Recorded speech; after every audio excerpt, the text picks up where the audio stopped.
বাজেটে আমরা ভালো বাজেট আশা করব। আমরা আশা করব কেন্দ্রীয় হারে ডিএ ঘোষণা হবে। আমরা আশা করব সমকাজে সমবেতন, আশাকর্মী, ICDS, contractual, casual, civic volunteers, village police, VRP, পঞ্চায়েতের ট্যাক্স কালেক্টর, বেসরকারি ক্যাজুয়াল, সরকারি বাসের ড্রাইভার, কন্ট্রাক্টর, সকলের জন্য আর্থিক সুরক্ষা ঘোষিত হবে।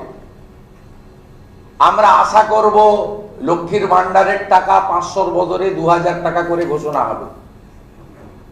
আমরা আশা করব রাজস্থানের মতো পশ্চিমবঙ্গেও গ্যাস আমরা 450 টাকা বা তারও কমে পাব।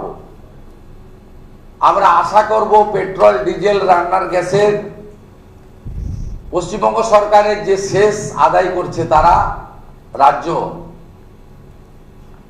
অন্যান্য রাজ্য ছাড় দিলেও পশ্চিমবঙ্গ 1 টাকা মাত্র ছাড় দিয়েছিল পেট্রোল ডিজেলে।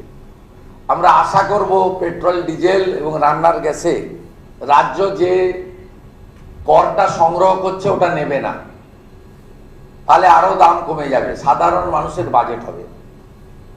6 লক্ষ যে কর্মবিনিয়োগ পোস্ট অবলুপ্ত করেছেন সে তাকে আবার পুনর্জীবিত করবেন মুখ্যমন্ত্রী।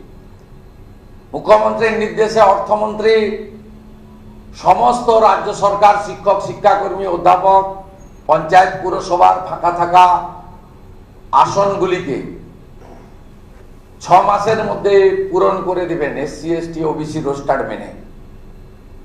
আমরা আশা করব উড়িষ্যা, বিহারের মতো পার্ট টাইম, ভোকেশনাল এবং অন্যান্য স্তরের আংশিক সময়ের অধ্যাপক